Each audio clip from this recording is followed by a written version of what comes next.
What is up, guys, and welcome to the Downfall LFR guide. This is the final guide for the LFR for Mists of Pandaria, and this is actually the last part of the Siege of Orgrimmar raid as well.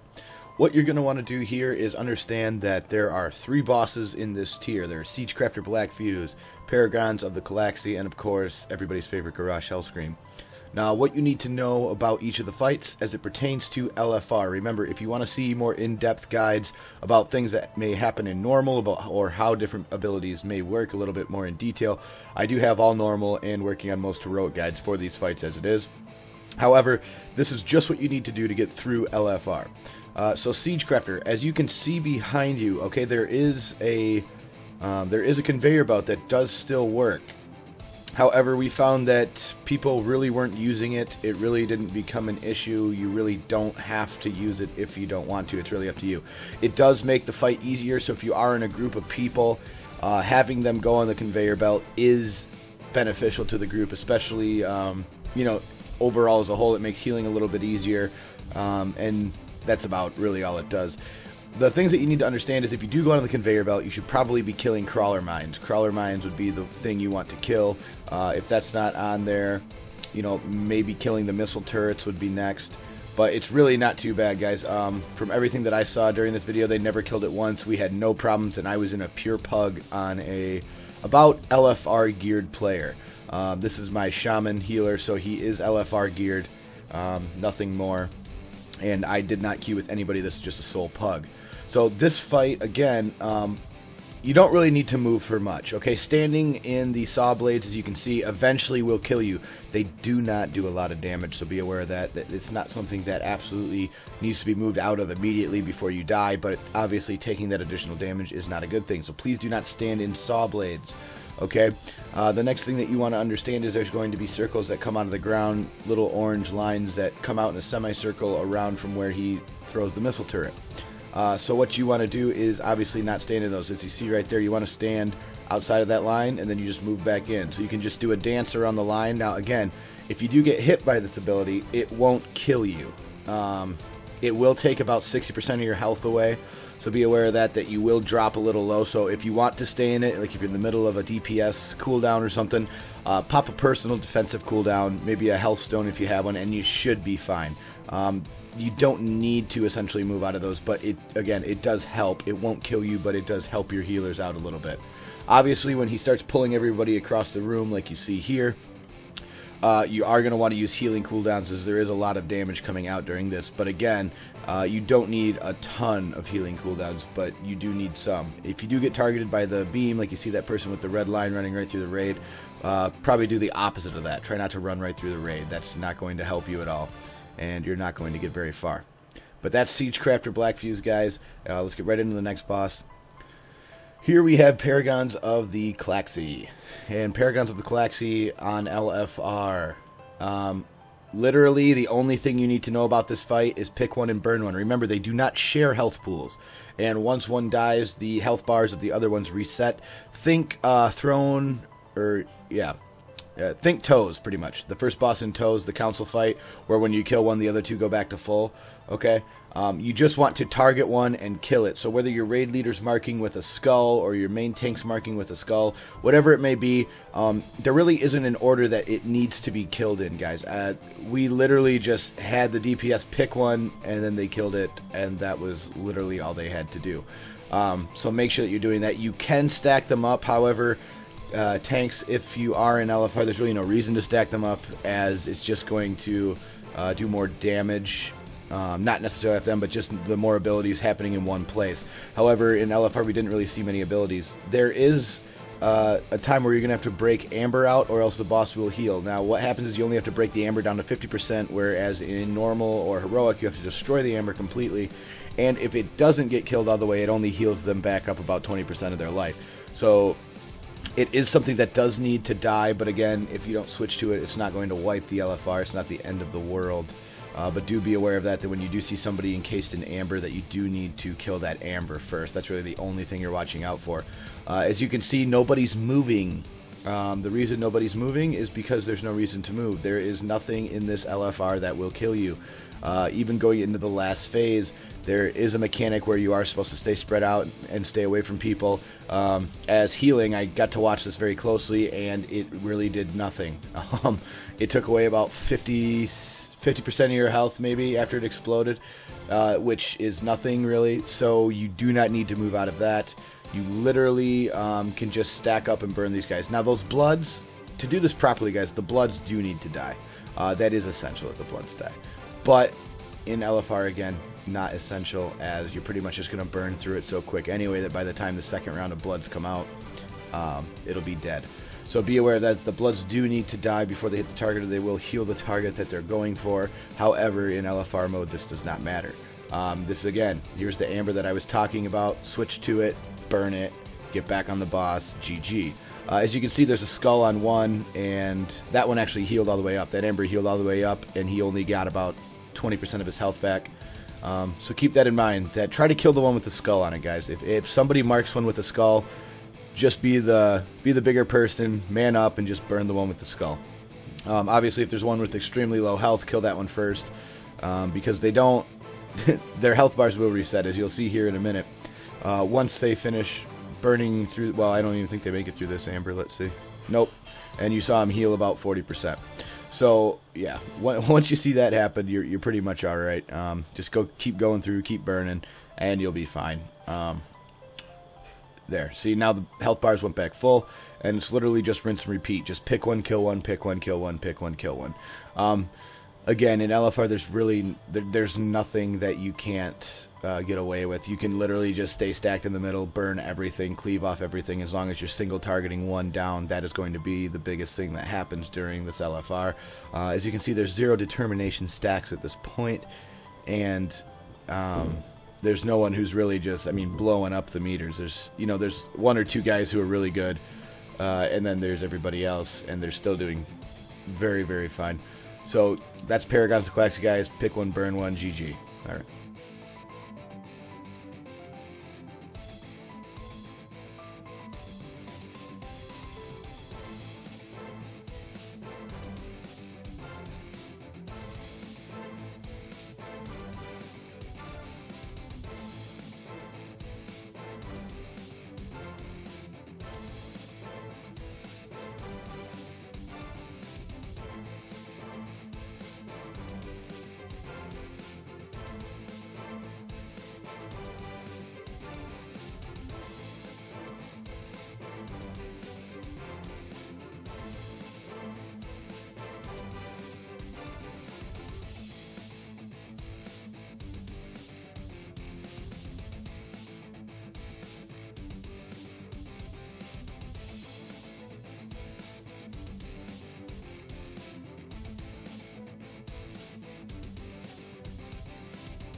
Alright.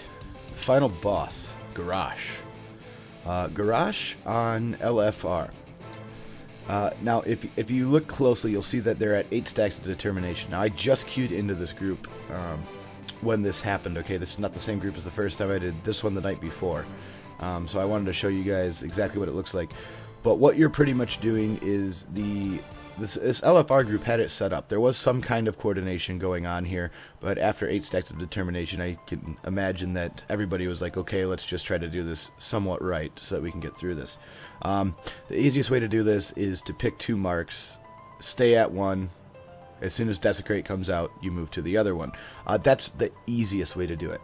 Now, honestly, if you have DPS who are aware and switch immediately, okay, you can actually just sit in the Desecrated weapon with all the adds and with Garrosh and just pop healing cooldowns and burn down the weapon, then get back on the boss, and you actually don't have to move.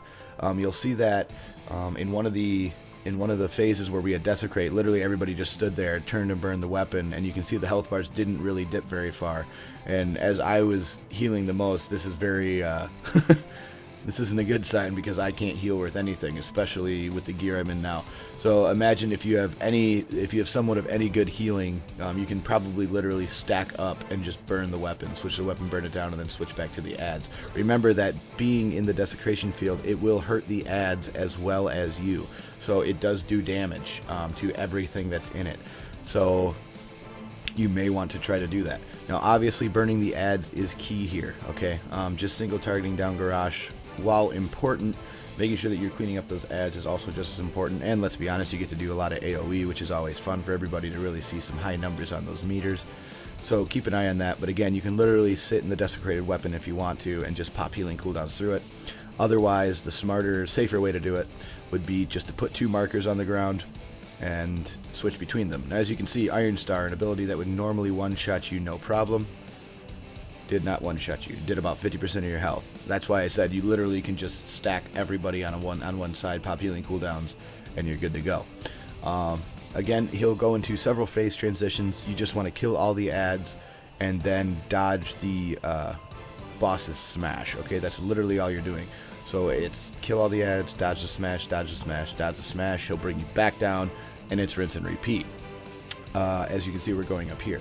The only thing that you want to be mindful of in Phase 2 and Phase 3 of this fight is the fact that he will start doing mind control on the people. Now, those people do need to be broken out.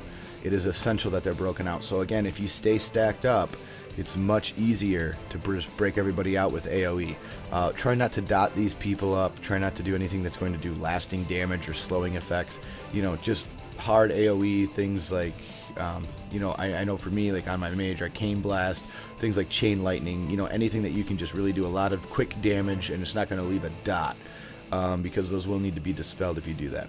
But as you can see here, you're just dodging the Arcing Smash, and he will just randomly go around the room and just do this. So you only need to move if you're in the purple. And again, as you can see, when people do stand in the purple, like this, it does not kill them. It does take them down 50% of their health, though, and standing in them multiple times, again, is just going to tax your healers. So be aware of that. The other thing that you want to be aware of is then when you come back down is, again, like I said, clean up any adds, clean up any weapons that are still there, get back on the boss, and it's rinse and repeat. The only added mechanic here is you're going to have the mind control. That's literally the only added mechanic. You're not going to have the Iron Star rolling back and forth across the room anymore, so you drop that and you pick up mind control. As you can see, you just need to break these people out. If you can't break them out, try to interrupt them casting until the DPS break them out. Having them cast will just mind control more people, and then it gets progressively harder the more people that are mind controlled. So breaking them out is essentially key. Again, staying stacked up for his Whirling Corruption. It does do some significant damage in LFR, so you do want to make sure that you're using healing cooldowns there as well. If you have any personals or hellstones, helping your healers out during that phase is essential. But honestly, guys, if you can do all these things, you can literally just go through, it's rinse and repeat the rest of the fight. I'll let the rest of this one play out as well for you. I hope you enjoyed these LFR guides, this expansion. I loved making them for you guys. Can't wait to see what's in store for us next. Have fun in the LFR, play smart, play safe, stay positive. See you in the next one.